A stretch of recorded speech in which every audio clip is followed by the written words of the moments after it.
फरीदाबाद जिले के पृथला विधानसभा के गांव नरियाला पहुंचे विनोद भाटी। गांव में पहुंचने पर बुजुर्गों के द्वारा फूल मालाएं पहना करके विनोद भाटी का स्वागत किया गया। वहीं पर विनोद भाटी जी ने बुजुर्गों के पैर लेकर आशीर्वाद लिया। भारतीय जनता पार्टी की जनसंपर्क यात्रा को लेकर के विनोद भाटी अग्रसर पृथला विधानसभा के गांव-गांव जाकर मोदी जी की गारंटी और 400 पार का नारा, भाजपा सरकार तीसरी बार बनाने के लिए केंद्रीय मंत्री कृष्णपाल गुर्जर जी के लिए वोट की अपील कर रहे हैं और गांव-गांव जाकर वो भाजपा पार्टी का प्रचार कर रहे हैं। गांव में पहुंचने पर लोगों ने उनका स्वागत किया। वहीं गांव में पहुंचने पर बुजुर्गों के द्वारा विनोद भाटी जी को पगड़ी बांध करके गांव के लोगों ने स्वागत किया और वहीं पर विनोद भाटी जी ने हाथ जोड़कर गांव वालों का अभिवादन करते हुए बताया कि आज भारतीय जनता पार्टी ने देश को तीसरे नंबर स्थान पर ला कर के खड़ा कर दिया है। जहां पर देश को आयात और निर्यात के लिए हथियारों की आवश्यकता होती थी। पहले हथियार देशों से खरीदे जाते थे, आज हमारे भारत देश से लोग हथियार खरीदते हैं। और किस तरीके से 3 तलाक, 370 और तमाम ऐसे कार्य को उन्होंने जन जन तक पहुंचाने का काम कर रहे हैं। मोदी जी की गारंटी वाली वैन को लेकर के वो आजकल पृथला विधानसभा के गांव-गांव जा रहे हैं। आइए दिखाते हैं हम आपको पूरी खबर। वंदे वंदे। ये लाइट नीचे। आज गांव नरियाला की पावन धरती पर पधारने पर गांव के सभी पिता तुल्य बुजुर्ग, नारी शक्ति, माता बहने, नौजवान साथियों, मंचासीन, हमारे भाजपा के पृथला विधानसभा के विस्तारक बहुत ही सम्माननीय मनोज नागर जी, मोहना से हमारे प्रिय जितेंद्र आर्य जी, पंडित दाताराम जी और सभी मंचासीन मेरे सम्माननीय साथीगण, आप सभी का इस बुद्धिजीवियों के गांव नरियाला में पधारने पर हार्दिक स्वागत करता हूं, धन्यवाद करता हूं। माता बहनों का खास तौर पर दिल की गहराइयों से धन्यवाद करता हूं कि इस व्यस्त समय में आप इतनी संख्या में यहाँ बैठे मुझे सुनने के लिए आए। आप सभी को चरण छूकर नमस्कार, आप सभी को वंदन। साथियों, मैं आप लोगों के बीच में आज भारतीय जनता पार्टी का, माननीय नरेंद्र मोदी जी का, माननीय कृष्णपाल जी का दूत बनकर एक दायित्व लेकर आपके बीच में आया हूं। मैं आपको बताना चाहता हूं, भारतीय जनता पार्टी एक कैडर की पार्टी है, एक अनुशासन की पार्टी है, डिसिप्लिन की पार्टी है।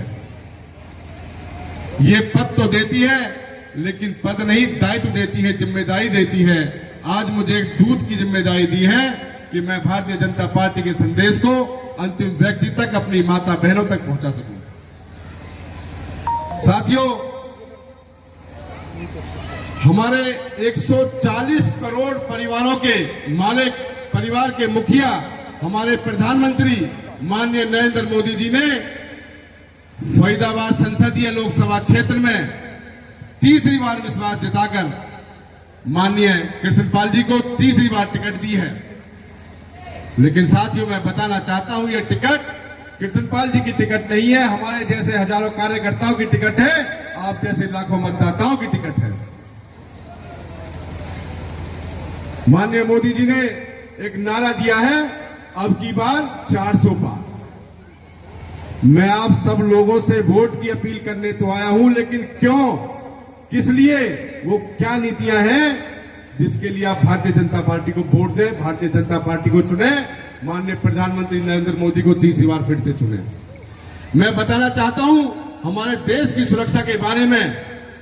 आज हमारा देश सबसे शक्तिशाली देशों में आता है।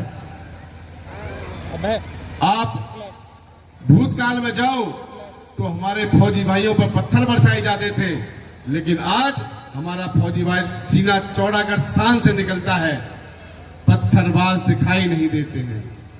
आज हम बात करते हैं आधुनिक हथियारों की।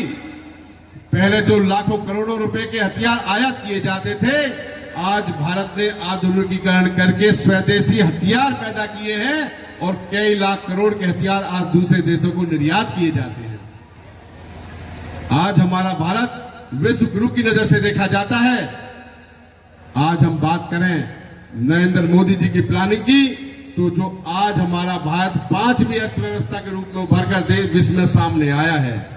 आज हमारे देश की जीडीपी 3 लाख ट्रिलियन डॉलर है, लेकिन मोदी जी का वादा है कि आने वाले 2 साल के अंदर भारत को विश्व की 3रे नंबर की अर्थव्यवस्था बनाऊंगा और भारत की जीडीपी 5 लाख ट्रिलियन डॉलर जाएगी। तो आप सब चाहते हो ना कि भारत विश्व गुरु बने? चाहते हो जी? आप देखो, अगर रोडों की बात करें, जो रोड 10 साल पहले 12.1 किलोमीटर डेली बनते थे, आज 28.6 किलोमीटर डेली बनते हैं। आप बात करें रेलों की, आज रेल विभाग को 100% विद्युतीकरण पर ले आए हैं। बात करो बुलेट ट्रेन की, बात करो वंदे भारत ट्रेन की। इस तरीके से आधुनिकीकरण हमारे चारों तरफ ट्रांसपोर्टेशन में हो चुका है। मैं बताना चाहता हूं हमारी माता बहनों के बारे में। माननीय मोदी जी ने जो लेडीज वुमेन एम्पावरमेंट को बढ़ावा दिया है, वो कोई नहीं दे सकता। सबसे पहला कदम उठाया है कि वुमेन लीड एम्पावरमेंट, कि आज की नारी सत्ता में आए, नेतृत्व में आए, उसे 33% आरक्षण देने का संसद में काम किया है, ताकि हमारी माता बहनें हमारे देश का नेतृत्व कर सके, आने वाले भविष्य की शिल्पकार बन सके, देश को आगे बढ़ाने में उनका महत्वपूर्ण योगदान हो। मैं बेसिक बातों पे आऊं तो जो हमारी माता बहनों के लिए उज्ज्वला नीति लाए हैं, धुएं से मुक्ति लाई है, फ्री में सिलेंडर दिए हैं। मैं बात करूं ओडीएफ करने की, फरीदाबाद देश का पहला ओडीएफ डिस्ट्रिक्ट बना, खुले में शौच से मुक्ति दिलाई है। हमारी माता बहनों को कुओं से नल पानी लाना पड़ता था, और नल से स्वच्छ जल की योजना को उन्होंने अंजाम दिया है। उन्होंने नारी को मजबूत करने का काम किया है। बेटी बचाओ बेटी पढ़ाओ के नारे को बल दिया है। आज हमारी बेटी बचाओ के तहत आज हमारे रेशो में 66% का फर्क है। बात करें जनधन योजना की, साथियों, पहले हम जब छोटे छोटे थे तो माँ के कभी तो चीनी के डब्बे से पैसे निकाल के बर्फ खाया है, आइसक्रीम खाया है, कहीं दुकान पर माँ के पैसे चोरी करके ले गए। आज माननीय मोदी जी ने जनधन योजना के तहत जो खाते खुलवाए हैं, 60% खाते हमारी माताओं के खुले हैं। उनका पूरा ध्यान माता बहनों के विकास की तरफ था। आगे बात करें हम आम आदमी के बारे में, आम आदमी, गरीब आदमी के छत के बारे में। जिस गरीब आदमी के सर पर छत नहीं है, उस गरीब आदमी को 1,80,000 रुपए घर के लिए मुहैया कराए हैं। हम बात करें बीपीएल कार्ड धारकों की, गरीबों के अन्न और राशन की, 80 करोड़ लोग फ्री राशन ले रहे हैं। हम बात करें हमारे इलाज की, 5 लाख तक का आयुष्मान कार्ड आपको दिया गया है। जहां एक वीआईपी आदमी जिस हॉस्पिटल में ट्रीटमेंट लेता है, वहां आप भी ट्रीटमेंट ले सकते हो। तो ढेर सारी नीतियां हैं जिन्हें बताता रहूंगा तो शायद बहुत लेट हो जाएगा, बहुत समय निकल जाएगा। सबका सार एक है, अगर आप अपने बच्चों का भविष्य चाहते हो, अपनी पीढ़ी को सशक्त चाहते हो, भारत को विश्व गुरु के रूप में देखना चाहते हो, तो प्रधानमंत्री नरेंद्र मोदी जी को तीसरी बार जिताना होगा। माननीय कृष्णपाल जी को अपने फरीदाबाद क्षेत्र से पहले देश में 3रे नंबर की जीत दिलाई, इस बार देश में पहले नंबर की जीत दिलाकर माननीय प्रधानमंत्री जी को संसद में प्रधानमंत्री बनाना है। इसलिए मैं साथियों आप सबसे आज भारतीय जनता पार्टी की वोट की अपील करता हूं। आने वाली 25 तारीख को आप सभी को कमल के सामने का बटन दबाना है, अपने भारतीय जनता पार्टी को मजबूत करना है। अब आता हूं मैं अपने ऊपर।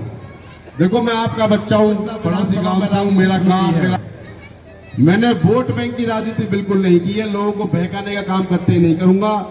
मैंने नौजवान की सोच पर केंद्रित राजनीति शुरू की है। माता बहनों, जिस घर का बच्चा काबिल होगा, खाने कमाने वाला होगा, उस घर का विकास होगा, उस गांव का विकास होगा। तो मेरी सोच है कि हमारा नौजवान कैसे खाने कमाने में गौर लगाए। मैंने एक प्लान तैयार किया है कि बच्चों को व्यापार के बारे में बताया जाए, जिन नीतियों को ना हम माँ बाप को पता है, ना बच्चों को पता है कि किस तरीके से स्टार्टअप शुरू किए जाते हैं, व्यापार शुरू किए जाते हैं, वर्कशॉप फैक्ट्री शुरू की जाती हैं, उनके बारे में उन्हें अवगत कराऊं। मैंने काम किया है कि मैं नौजवान साथियों को जो हमारे स्टार्टअप्स की नीतियां बैंकिंग के द्वारा, सरकार के द्वारा उनको दी जा रही हैं, उनको जैसे कि मुद्रा लोन की एक स्कीम है बैंक के द्वारा, जिसमें रेडी वाले को 50,000 से लेकर व्यापार वाले को 5 लाख तक का लोन बिना किसी चीज को गिरवी रखे दिया जाता है। जब व्यापार 3, 4, 6 महीने का हो जाता है तो 50 लाख तक का लोन मिलता है। इन नीतियों का बच्चों को पता नहीं है। आप देखो, बाहर राज्यों से आकर, बिहार से आकर लोग यहाँ वर्कशॉप खोल लेते हैं, मेहनत करके हमारे बच्चे नहीं कर पाते हैं। बच्चों में सोच को जगाना है ताकि वो रोजगार के पीछे भागने वाला ना हो, 10 और आदमियों को रोजगार देने वाला हो।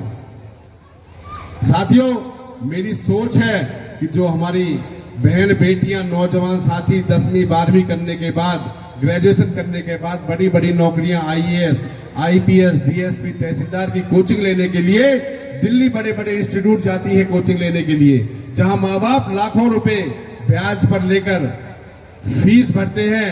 मेरी सोच है कि वो फीस में फ्री में वो कोचिंग आप लोगों को दिलाऊं और उनका किराया बचाऊं, जो 2 घंटे का समय आने जाने में खराब होता है।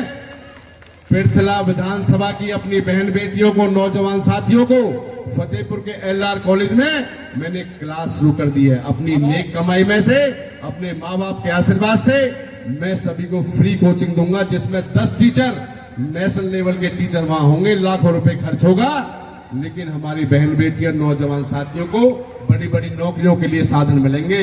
वो तहसीलदार लेंगे, DSP लेंगे, अपने कंप्यूटर की नॉलेज लेंगे। तो ऐसी मेरी सोच है। आप सभी को निमंत्रण देने भी आया हूं कि आने वाली 22 अप्रैल को, 22 तारीख सोमवार को आपको फतेहपुर पहुंचना है। फतेहपुर में बहुत बड़े लेवल पर हजारों बच्चे होंगे, नौजवान साथी होंगे, सरदारी होगी। उस उद्घाटन समारोह में, मेरे कोचिंग सेंटर के समारोह में आपको फतेहपुर जरूर पहुंचना है। आपका मैंने इतना समय खराब किया, लेकिन मैंने जिस तरीके से पृथला में अपनी पकड़ बनाई है, नौजवानों की पसंद बनता जा रहा हूं। मेरी सिर्फ सोच एक है कि मैं किसी को दारू ना पिलाऊं, किसी को खराब ना करूं, किसी को झूठे आश्वासन ना दूं। मेरी सोच है पृथले के हर कोने में विकास करूं। जो हमारे रोड टूटे पड़े हैं, जो हमारी चौपालों के काम रुके पड़े हैं, जो हमारा इंफ्रास्ट्रक्चर वीक पड़ा है, उसको मैं तेजी से आगे बढ़ाऊं। अगर भगवान ने मौका दिया, आप सबका आशीर्वाद रहा और मुझे आप लोगों ने विधानसभा में भेजा, तो 24 घंटे इस क्षेत्र के लिए समर्पित रहूंगा। 24 घंटे एक MNC कंपनी की तरह हर कोने में काम होगा। इसी के साथ आप सभी का इतना समय देने के लिए बहुत बहुत धन्यवाद।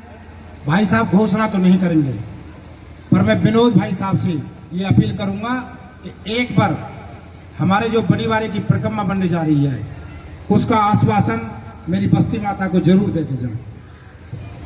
बहुत ही काबिल मेरे बड़े भाई राम कुमार सरपंच साहब, इनके कामों की जितनी तारीफ करें उतनी कम है। मैं सुबह आया था, स्कूल में बनता हुआ मंच देखा, जो नए टॉयलेट बनने वो देखे, स्कूल की साफ सफाई देखी, इनके किए हुए कार्य देखे, इनसे बहुत प्रभावित हूँ, बहुत इंस्पिरेट हूँ। और ये तो मेरा अपना गांव है। गांव की जो बनी वाले मंदिर की जो परिक्रमा शनिदेव की बननी है, उसमें आपको ईंट, रोड़ी, सीमेंट, पैसे, धेले, जैसा जो आदेश बस्ती माता कर देगी, उसमें कहीं पीछे नहीं रहूंगा, आगे रहूंगा, अच्छे से काम करना। बहुत बहुत धन्यवाद।